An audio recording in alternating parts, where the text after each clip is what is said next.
गाजियाबाद में 5 विधानसभा सीटें हैं। पांचों सीटें 2017 में बीजेपी के पास है, लेकिन 2022 में मुकाबला टक्कर का है।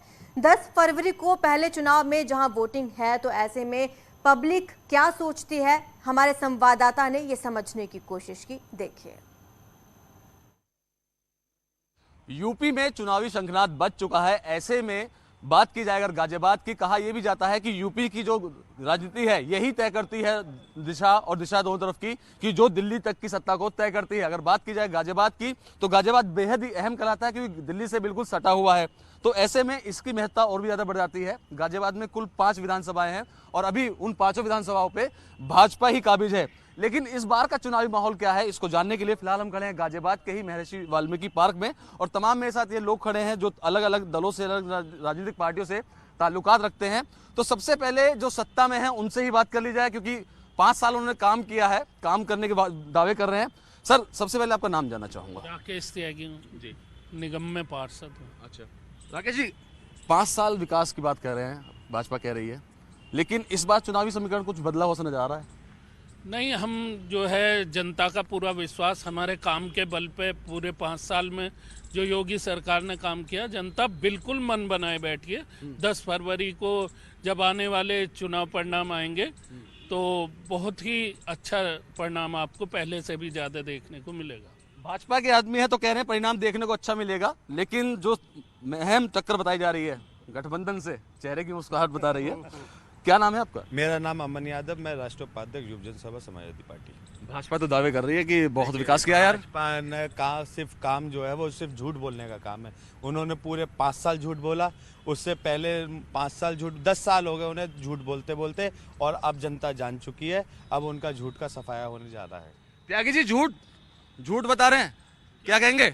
आप NH 58 पे जाइए, इस कैमरे को लेके मेरठ रोड पे जाइए। 2800 करोड़ रुपए की परियोजना जो है भारतीय जनता पार्टी की है।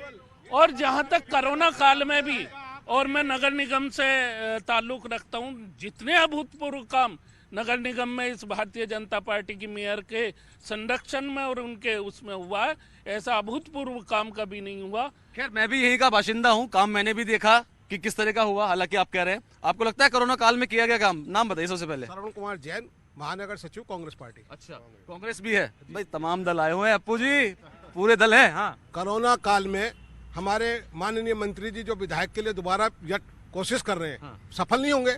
ईश्वर चंद्र के कोरोना काल में कहीं दिखाई दियो। त्यागी जी, मुझे बता दे, पहले कोरोना काल में हजारों प्रवासी मजदूर किस तरह से परेशान रहे, क्या कहीं मंत्री जी दिखाई दिए? आप पार्टी से, क्या नाम?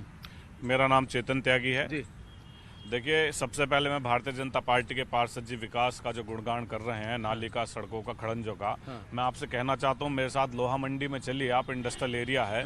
कम से कम 3-3 फीटों के सड़कों पे गड्ढे हैं, रोज वहाँ एक्सीडेंट होते हैं, लोग मरते हैं, लेकिन इन्हें कोई चिंता नहीं है। ये सिर्फ भ्रष्टाचार किया है इन्होंने। गाजियाबाद की अगर बात करूं, नेहरू स्टेडियम ये बेच चुके हैं प्राइवेट हाथों में। और मैं इनसे पूछना चाहता हूं कि आप पिछले 5 साल में अपनी सरकार के द्वारा गाजियाबाद में कोई सरकारी अस्पताल आपने बनाया हो, कोई नया प्लेग्राउंड आपने बनाया हो, कोई नया स्कूल आपने बनाया हो, तो कृपया मंच पे आप यहाँ आपके माध्यम से इसके बारे में भी अवगत कराएं, जहां ये विकास के पाठ पढ़ रहे हैं। यूथ, हाँ, क्या मुद्दे क्या होने चाहिए गाजियाबाद की? अगर मैं बात करूं, गाजियाबाद में बहुत सारे मुद्दे हैं सर। जैसे कि आपकी अवैध पार्किंग है और प्राथमिक विद्यालय हैं, ये इन सब पे कोई काम नहीं हुआ है। भाजपा सरकारी अधिकारियों को कुछ नहीं समझती है, वो सिर्फ यही जानती है कि भाई हर संडे भी उनको काम में लाया जा रहा है। संडे आप किसके समर्थक हैं? मैं समर्थक हूँ आम आदमी पार्टी का, जो कि आम जनता के लिए 300 यूनिट बिजली फ्री दे रही है, शिक्षा व्यवस्था को बहुत अच्छा कर रही है। कांग्रेस ही हूँ। अच्छा। और मेरा विचार यह है कि गाजियाबाद में बहुत सारी चीजें ऐसी रह गई हैं जो होनी अनिवार्य थी। जैसे हमारे गाजियाबाद में कोई IT हब वगैरह कुछ नहीं बनाया गया आज तक। कांग्रेस ने क्या किया? कांग्रेस ने काफी कुछ कहा, ये जितने भी दिए मॉडल्स वगैरह दिए हुए हैं, या जो विकास हुआ है, पार्क दिए हैं, या जो भी किसी प्रकार के सड़क के जो काम हुए हैं, सब उसी हिसाब से हुए हैं। जी, काम हुआ है तो आरोप क्यों लग रहे हैं? आरोप सब बेबुनियाद आरोप लगाए जा रहे हैं। 72 साल से कांग्रेस ने राज किया, गाजियाबाद में क्या मिला? कुछ नहीं मिला। सपा का शासन आया, सपा के शासन में क्या मिला? कुछ नहीं मिला। अच्छा, अगर 72 साल के राज में लोग बाग खुश थे, तो अगर बात करूं 2017 की, तो 5 विधानसभा है, पांचों की पांचों विधानसभा पे फिर भाजपा कैसे काबिज हुई? भाजपा ने काम किया है सर, अच्छा भाजपा ने अच्छा कार्य किया है, इसलिए दोबारा यहाँ के लोग, जनता चाहती है दोबारा मुख्यमंत्री योगी जी बन के आए। झूठे वादे पर ये तो 15-15 लाख रुपए भी दे रहे थे। हम युवा हैं, 15 लाख रुपए सोच रहे हैं कहाँ इन्वेस्ट करें। भाई झूठे वादे भी करते हैं आप लोग, ऐसा भी कहा जा रहा है। हाँ। अखिलेश यादव जी अरविंद केजरीवाल दिल्ली की सरकार की कॉपी कर रहे हैं, नकली अरविंद केजरीवाल बनने का प्रयास कर रहे हैं। देखिए नकली बन गए, सपाही अब नकली बन गए, और जबकि कहा यह जा रहा है नकली का टैग भी लग गया आज तो आपके ऊपर। मैं कृष्ण कुमार डिकोलिया हूँ, महानगर का अध्यक्ष हूँ समाजवादी पार्टी का। नकली का जवाब चाहिए। क्या नकली बताओ? आपको कह रहे हैं नकल कर रहे हैं। नकल नहीं कर रहे। 300 सुनो 300 यूनिट बिजली फ्री देने का वादा जो करा करेंगे पूरा। पहली बात। अच्छा। मैं स्वच्छता पे बात करना चाहूंगा। स्वच्छ भारत मिशन का अभियान जो हमारे प्रधानमंत्री जो लेकर आए, मुद्दे की बात कर रहे हैं। स्वच्छ भारत अभियान जो लेकर आए, उस पर जमीन पे कोई काम नहीं हुआ। जमीन के जो अखिलेश यादव जी ने जिनकी सरकार थी 2012 में, उन्होंने उनकी तनख्वाह बढ़ा के 20,000 करी थी, वो उन्हें 8,000। थोड़ा सा ये दिखाइए, जब तक सफाई तो लग रही है मुझे। उन्होंने 6,000 रुपए उन लोगों से काम करा रहे, 12-12 घंटे 24-24 घंटे। ये स्वच्छ भारत अभियान का कहाँ से अंग हो गया? जिनके पैर धोके छुए, उनके पैर धोए, उनका क्या भला करा?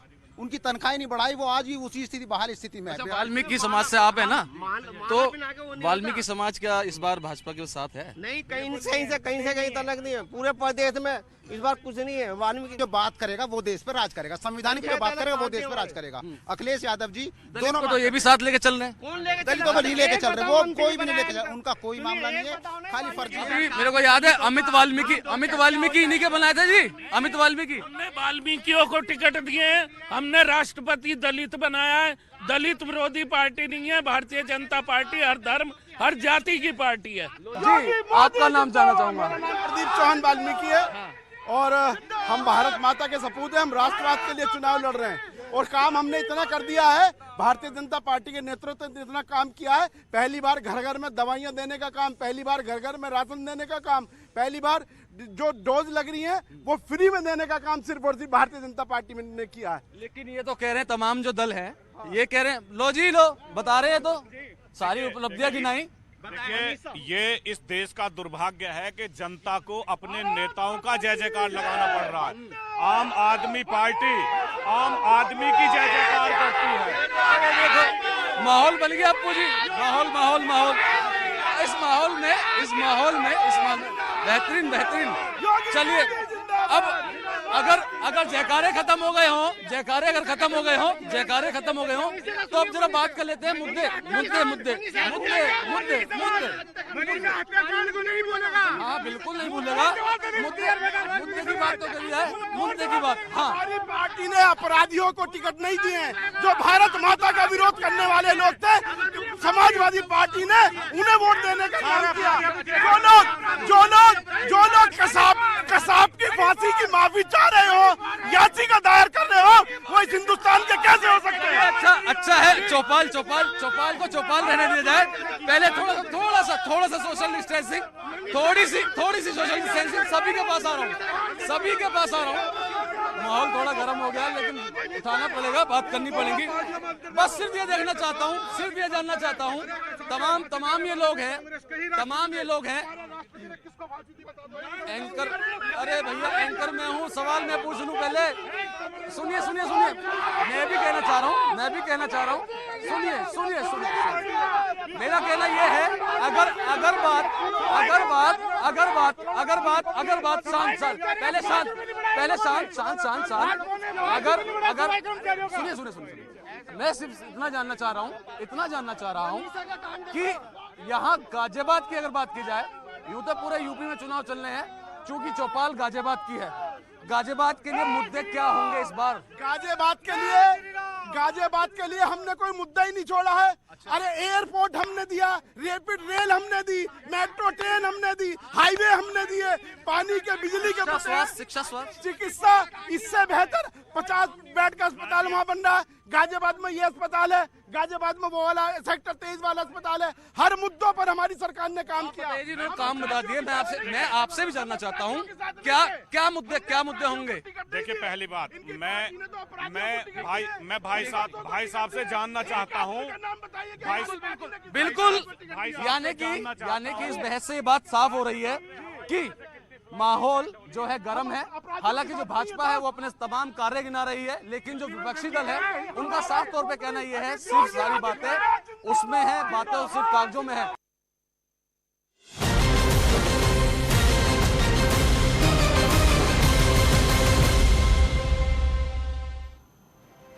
जाट नेताओं को साधने के लिए बीजेपी ने पश्चिमी यूपी पहुंचकर जाट नेताओं के साथ मंथन किया, मुलाकात की, उनको जमीन पर उतारने के साथ उन्होंने उनके जाटलैंड को साधने के लिए संदेश भी दिया। लेकिन क्या बीजेपी के सियासी संदेश का फायदा 10 मार्च के बाद मिलेगा? क्या जयंत चौधरी बीजेपी का साथ निभाएंगे या फिर समाजवादी पार्टी के साथ बने रहेंगे?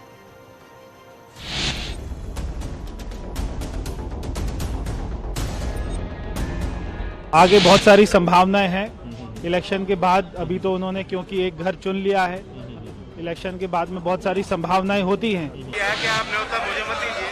जो 700 किसान परिवारों को आपने उजाड़ा, आप उनको अपने ड्राइंग रूम में बैठाइए, उनके साथ न्याय कीजिए। पहले वो कौन सी संभावना है जिसकी बात बीजेपी सांसद प्रवेश वर्मा कर रहे हैं? दिल्ली की बैठक में जाट नेताओं के साथ ऐसी कौन सी रणनीति तैयार हुई जिस पर बीजेपी को भरोसा हो गया कि अगर जाट समाज हमारे खिलाफ जाएगा तो जयंत चौधरी हमारे साथ खड़े हो जाएंगे? जयंत चौधरी जी को लेकर जो उन्होंने बोला कि आगे बहुत सारी संभावनाएं हैं इलेक्शन के बाद। अभी तो उन्होंने क्योंकि एक घर चुन लिया है, इलेक्शन के बाद में बहुत सारी संभावनाएं होती हैं, तो यहाँ के लोग, सारे समाज के लोग जयंत से बात करेंगे और पार्टी का दरवाजा हमेशा उनके लिए खुला है। वो कहते हैं ना कि उम्मीदों पर दुनिया टिकी है। शायद बीजेपी को भरोसा हो चला है कि सरकार में साथ निभाने के लिए जयंत चौधरी सत्ता की चाबी बन सकते हैं। इसलिए बीजेपी ने जयंत चौधरी की तरफ गुगली डाली तो उन्होंने बीजेपी की गेंद को किसानों के पाले में डाल दिया। घर है, हम वहीं बैठे हैं और आपने धोखा दिया देश की आवाम के साथ।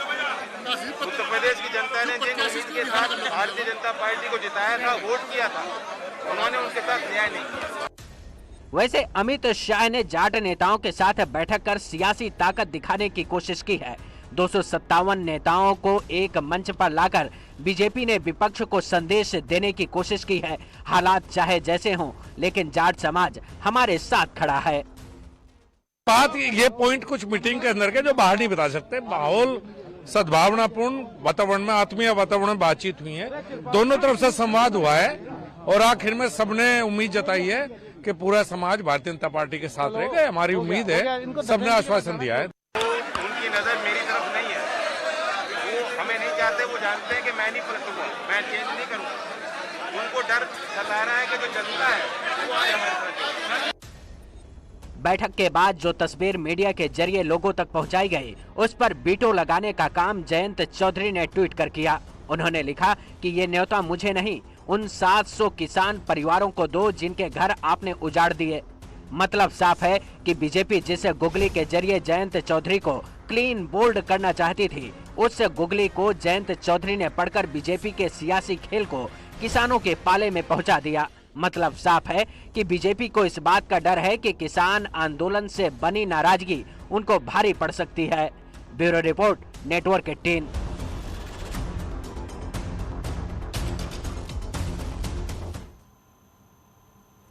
उधर बीजेपी एमपी हैं प्रवेश वर्मा, उन्होंने जाट नेताओं के साथ मुलाकात की और बैठक के बाद उन्होंने एक बयान दिया। उनका बयान आपको दिखाएंगे कि उन्होंने क्या कहा। उन्होंने ये कहा कि ये तय है कि बीजेपी की सरकार यूपी में बनेगी। ऐसे में जयंत चौधरी हमारे अगर आते हैं हमारे पास तो उनका स्वागत है। उन्होंने ये बयान दिया कि किसी संभावना से मना नहीं किया जा सकता है, हमारे घर में आए, लेकिन उन्होंने कोई दूसरा घर चुन लिया है। यह बयान उनका सामने आया था। प्रवेश वर्मा बीजेपी सांसद, उन्होंने जयंत चौधरी को लेकर यह बयान दिया था। सूत्रों के मुताबिक बैठक में जाट नेताओं ने अमित शाह के सामने 2 प्रमुख मांगे रखी थी और जिनमें से पहली मांग ये थी, आप देख सकते हैं, जिनमें से पहली मांग जाट नेताओं ने ये बताई थी कि उन्हें पेमेंट 14 दिन में कर दी जाए। और दूसरी मांग ये थी कि जाटों को, देखिए, गन्ने का पेमेंट 14 दिन में करने की मांग की गई थी। इस पर अमित शाह ने कहा था कि जाटों से उनका विशेष जुड़ाव है और इस मांग पर मंथन किया जाएगा। उनकी मांगे उनके दिल में है, चुनाव के बाद वो इस पर काम करेंगे, ये कहना था अमित शाह का। उन्होंने कहा था कि गन्ने का पेमेंट 14 दिन में किया जाए, ये जाटों की मांग थी। इस पर अमित शाह ने कहा कि इसके बारे में सोचा जाएगा। फिलहाल इतना ही। आप देखते रहिए न्यूज़ 18 उत्तर प्रदेश उत्तराखंड।